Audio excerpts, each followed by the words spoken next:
En México hay 32 maneras diferentes de adoptar porque somos 32 estados y cada uno lo hace de diferente manera. Pero de esos 2 años, la verdad es que podríamos decir que en realidad fue muy rápido porque 8 meses fueron de capacitación. Fue pues las convivencias, que sé que en algunos estados son 2 o 3 convivencias. Ya estando en casa fue casi 1 año que ya estaba mi hijo mi hijo menor con nosotros y demás, pero todavía no se dictaba sentencia, por lo tanto todavía no estaba el papel, pero ya estaba viviendo con nosotros.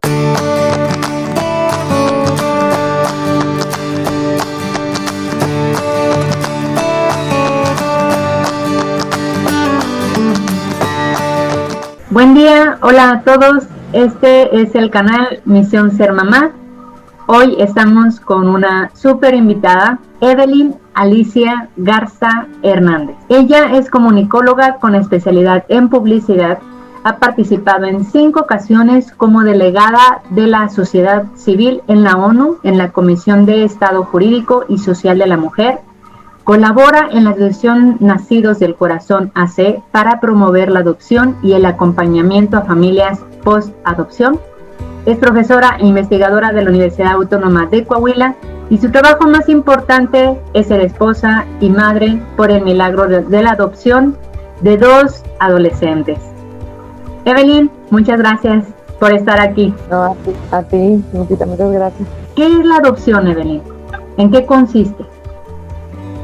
Y mira, la adopción, pues se tiene que centrar, lo primero es, se tiene que centrar en que es una forma de hacer familia para restituirle al menor su derecho a vivir en familia. No es un último recurso para quienes no pudieron engendrar de manera biológica, porque pues está en juego la vida de un menor privado de cuidados parentales que tiene derecho a vivir en familia. Un menor que no es hijo biológico de sangre pues adquiere los apellidos de la familia y ahora sí que, como decimos cuando nos casamos, con todas las de la ley, ¿no? Pertenece a la familia, tiene los mismos derechos, las mismas obligaciones, tanto los padres para con el hijo como del hijo para con los padres. La adopción es derecho del chico, del niño, a tener lo que perdió, lo que pues por justicia le hace falta, que es la familia, ¿verdad? En México, niños que buscan ser adoptados. Todos hemos escuchado, porque malamente a veces no solamente estamos desinformados, sino que propagamos esta desinformación. Y todos hemos escuchado, es que en México adoptar es muy burocrático y te tardas muchos años y pues mejor no, mejor de manera ilegal. Y eso es algo que tenemos que combatir, la cultura de la ilegalidad, porque estás negándole pues al menor el derecho de muchas cosas, o sea, de su identidad, de su origen, de saber exactamente dónde viene y pues de que se le haga un juicio justo, ¿no? En realidad es un proceso en cuanto a tiempos, yo diría bastante justo, porque no es cualquier cosa. Si para sacar una visa para viajar a otro país te piden cartas, te piden estados de cuenta, este tipo de cosas, pues continúas para agregar un miembro a tu familia, cartas de recomendación, estudios médicos, comprobante de sueldo, ¿sí? Y también todo el mundo tiene este mito de que tienes que ser millonario para adoptar. No, sí, y la realidad es que simplemente cualquier familia por adopción o con hijos biológicos necesita una estabilidad económica para poder solventar los gastos que evidentemente representa mantener a un nuevo miembro de la familia sin importar cómo haya llegado que tristemente tenemos una cultura y una mentalidad en nuestro país en que la adopción es solamente para bebés, y hay en las casas cunas hay filas y filas de parejas esperando bebés, porque pues tenemos esta idea de que es que así yo lo voy a hacer a mi manera, y estamos dejando de fuera uno que desde el momento de la gestación el bebé ya tiene una historia, entonces no necesariamente. Y otro, que sin importar la edad que tengamos, siempre vamos adquiriendo nuevos hábitos, nos podemos acoplar, ¿no? Entonces no hay por qué pues negarle la oportunidad a niños mayores o adolescentes. Muchas parejas prefieren esperarse 7, 8 años en fila hasta que les den un bebé por esa falta de conocimiento y de cultura que hay al respecto. Eso es lo que lo hace tardado, que yo te sé decir el dato de aquí de una casa hogar del norte que da anualmente alrededor de entre 10 y 20 bebés, y en fila tienen casi 1000 parejas esperando. La situación aquí en México Sí es complicado, no voy a decir que todo es fácil y que no es nada burocrático. ¿Por qué? Porque no hay una ley nacional que homologue todas las formas de adoptar. Es decir, en México hay 32 maneras diferentes de adoptar porque somos 32 estados y cada uno lo hace de diferente manera. Entonces, aquí la situación es una, en el caso de bebés, por eso te vas a tardar, porque muy probablemente todavía no nace. En el caso de niños mayores y adolescentes, puede ser dos situaciones. Que aunque vivan en una casa hogar, que muchas veces nos pasa esto de que, ay, es que ¿por qué se tardan tanto si allí están los niños en la casa hogar? ¿Por qué no nada más me lo dan en adopción y ya? La situación es que la mayoría de los niños que están en casas hogares, aún sus papás tienen la patria potestad. Es que la mayoría de los menores, bueno, hablando de eso del panorama nacional de nuestro país, arriba del 80% están arriba de 11 años, de los que están resguardados en casas hogares, y más de la mitad no son susceptibles de adopción porque sus papás biológicos continúan teniendo la patria potestad de los menores. Esto es algo muy complejo porque no podemos tampoco tachar como los culpables son los padres biológicos si vienen de un círculo vicioso en el que tal vez ellos crecieron en un ambiente igual y no desarrollaron las habilidades parentales para hacerse cargo de sus hijos. Entonces, pues aquí sí falta hacer mucha conciencia como de dar esa contención y ese apoyo a las familias, pues para que puedan tener oportunidad de conservarlos, porque evidentemente siempre la mejor opción es que un menor se quede con su familia de origen. ¿Sí? Ya en el caso en que el Estado determina que la familia de origen no es viable ni segura para que el menor regrese, pues ahí es donde comienza el juicio de la pérdida de patria potestad para liberarlos, le llaman, y entonces ya son susceptibles de adopción. Y aquí es donde pues sí se necesita hacer un llamado a toda la sociedad a que no nos cerremos con esta mentalidad que a veces tenemos de que la adopción, creo que en México es mucho como, no pudiste tener hijos, yo por qué querría adoptar si yo se pude tener hijos biológicos. Y pues la verdad es que esos niños son de todos, son nuestros niños que van a ser el futuro en nuestro país.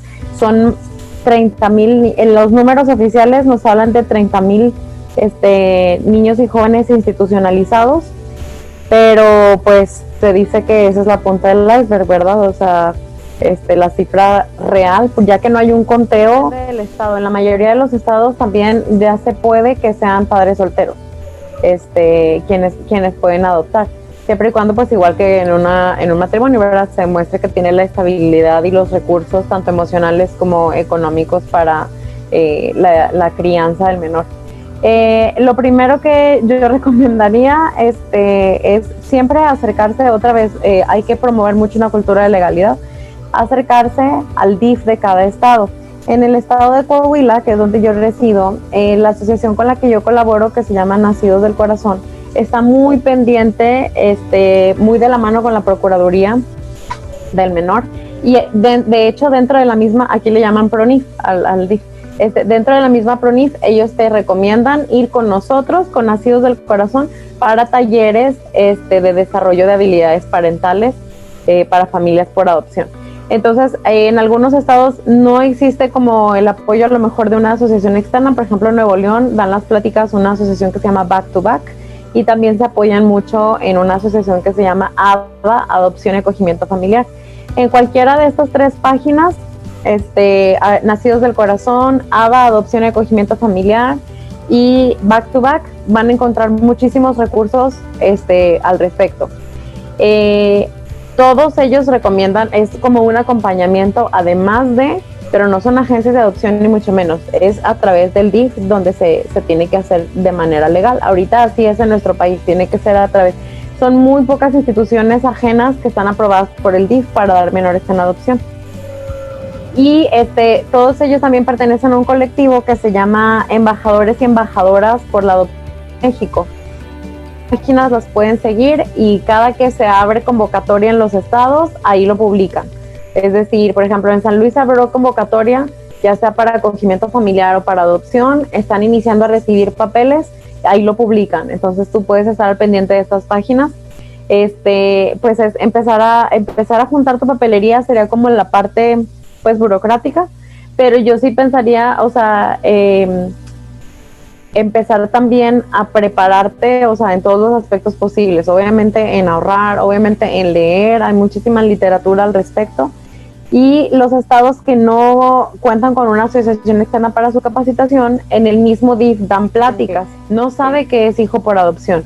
Los menores tienen derecho a su identidad, al conocimiento de su origen, más bien hay que cambiar el chip nosotros como sociedad, dejar de decir, ay, a ti no te quieren, eres el adoptado, porque al revés. ¿Cuánto tiempo te llevaste? Bueno, yo imagino que cada caso es diferente y en cada estado es diferente. ¿Cuánto tiempo tú te llevaste en adopción? Y también cuando te conocí me platicaste de familias de acogida, o sea, alguna familia que diga, pues no, quizás pienso adoptar en un futuro, pero sí quiero aportar, quiero ayudar a algún chico, tengo mucho amor para dar. ¿Cómo pueden hacer esto? Mira, en mi caso, la duración del proceso, si yo cuento desde que fui hacia la primer plática informativa hasta que me entregaron el acta ya con los apellidos de mi hijo, serían 2 años. Pero de esos 2 años, la verdad es que podríamos decir que en realidad fue muy rápido, porque 8 meses fueron de capacitación. Y esos en la institución que yo los realicé, esos yo no los quitaría por nada del mundo, porque me sirvieron muchísimo para tener las herramientas que por las historias de mis hijos yo necesitaba.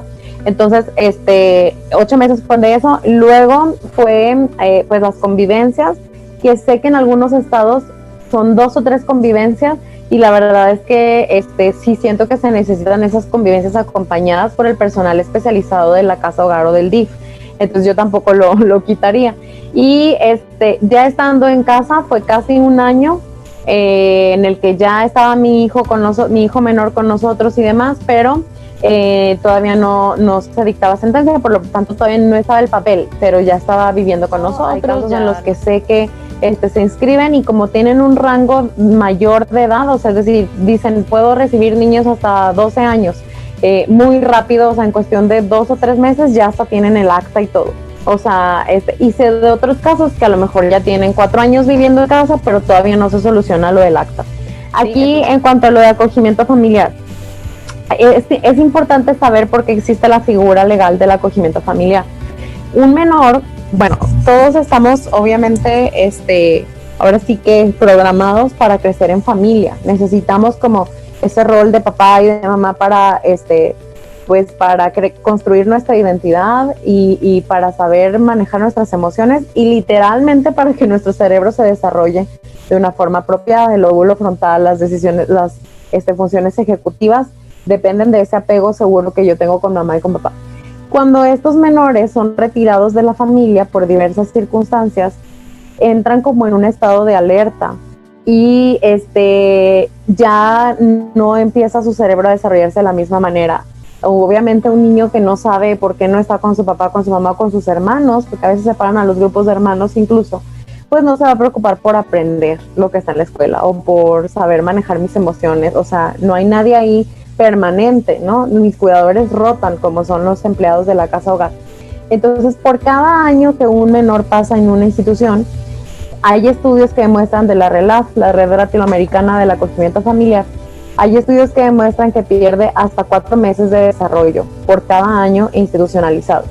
Entonces, hay países, como por ejemplo en Estados Unidos, que existe el Foster Care System, en España, que existe el sistema de familias de acogida, que ya tienen muchos años implementando, que en lugar de que un menor vaya a una institución, porque no le hace ningún bien, porque se retrasa su desarrollo en todas las áreas de su vida, que más bien se le coloque en familias temporales, en lo que se decide su situación legal, es decir, si va a regresar con la familia o si va a ser liberado para adopción. En el caso de que sea liberado para adopción, normalmente se le debe dar preferencia a la familia de acogida o de acogimiento con la que está. Entonces, esta familia de acogimiento, ¿en qué se diferencia con la familia de adopción? Se diferencia en que normalmente su naturaleza es temporal. En el caso de que fuera liberado el menor, se podría convertir en algo permanente, como mencioné ahorita, pero depende de las circunstancias y la decisión de la familia y del menor. Normalmente es de naturaleza temporal. Y segundo, no cambian los apellidos del menor, pues a la familia de acogimiento con la que está viviendo. Esto pudiera sonar como, pues o sea, es casi lo mismo porque pues los apellidos que En países donde ya se tienen muchos años implementando el acogimiento familiar y que se sabe que es muchísimo mejor que institucionalizar a los niños, hay muchas facilidades para las familias de acogimiento. Es decir, las visitas médicas, por ejemplo, a lo mejor si el joven no tiene o el niño no tiene mis apellidos, yo no le puedo dar el seguro. Entonces, en países que ya lo tienen muchos años implementándolo, ya previeron este tipo de cosas como, ok, del seguro de gastos médicos se encarga el Estado, ¿sí? No sé, del dentista, de la escuela, de la educación se encarga el Estado. Y esto es bien importante resaltar porque de hecho hay estudios que demuestran que los países que le apuestan a un sistema de familias de acogimiento, con todo y que se hagan cargo de lo económico, o sea, de lo médico, de lo educativo, ahorran más que y buena capacitación a las familias, acompañamiento y todo, ahorran más que si siguen teniendo instituciones. Y benefician mucho más al niño, porque aunque no sea su familia de origen, están creciendo en familia. Están pasando así sea 6 meses, así sea 3 años, pero lo están pasando en familia. Entonces, eso es importante que se conozca en México. Uno, que conozcan nuestras autoridades, porque hay mucho que hacer en materia de acogimiento familiar todavía en nuestro país. Aquí no hay apoyo. 2, porque a lo mejor hay muchas familias que se apuntarían. Tú sabes perfectamente que en México a todos hacemos familia. Acá en el norte es mi tío, es mi tía, es mi primo, aunque sean de cariño. A todos hacemos familia, con más a los menores que lo necesitan. Yo creo que sí habría muchas familias dispuestas, pero no se sabe que hay esta necesidad. Y todavía los estados no todos lo implementan, aunque está en la ley escrito a nivel federal desde 2006. Nuevo León fue pionero en 2013 y ahorita ya cada vez más estados están implementando el acogimiento familiar. Y 3, porque también todo el mundo, aunque tú digas, pues es que yo no creo que yo vaya a adoptar o que yo vaya a hacer familia de acogimiento, pero yo soy dentista, ¿sabes qué? Yo les regalo el servicio a los hijos por acogimiento familiar, ¿sí? O sea, una consulta. O a lo mejor yo colegio, si sé que una familia tiene 3 hijos aquí conmigo y van a recibir a un joven o un niño en acogimiento familiar, pues esa colegiatura no te la cobro, porque estos niños son de todos, ¿no? De toda la sociedad. A todos nos corresponde aportar el granito de arena que por el momento no está aportando el Estado, pues podemos... Y para ser familia de acogida, pues yo me imagino que igual es una capacitación y podría ir a cualquier orfanato y platicarles, porque yo creo que ni ellos saben de esto, de la familia de acogida. ¿Cuál sería el trámite? Sí, tiene que ser directamente también con el DIF. No todos los estados lo implementan. Aquí en Coahuila acaba de modificarse la ley, aunque ya estaba, o sea, ya sabían que Nuevo León lo estaba implementando. Algunos estados apenas están como preguntando, oye, ¿cómo lo podemos hacer? Y parece muy fácil para quienes tuvimos la bendición de crecer en una familia, pero para un niño que nunca ha tenido nada seguro en su vida, ni siquiera la familia, que de repente un día le cambiaron su mundo, las personas en él y todo, no saben que ya están seguros. Entonces, ahora sí que spoileando un poco el curso, o sea, lo que tienes que lograr, y suena bien fácil, pero es súper difícil, es que el menor sepa que tú le provees seguridad, permanencia y bienestar. ABA, Adopción y Acogimiento Familiar, tiene por lo menos 2 veces al mes una plática de 1 hora a través de plataformas digitales que le llaman el ABC de la adopción en México. Página de Facebook de embajadores y embajadoras por la adopción en México. De perdido 2 o 3 veces por semana hay pláticas. Una es en América Latina, Evelyn, ¿conoces alguna institución que también funja como las instituciones que nos están?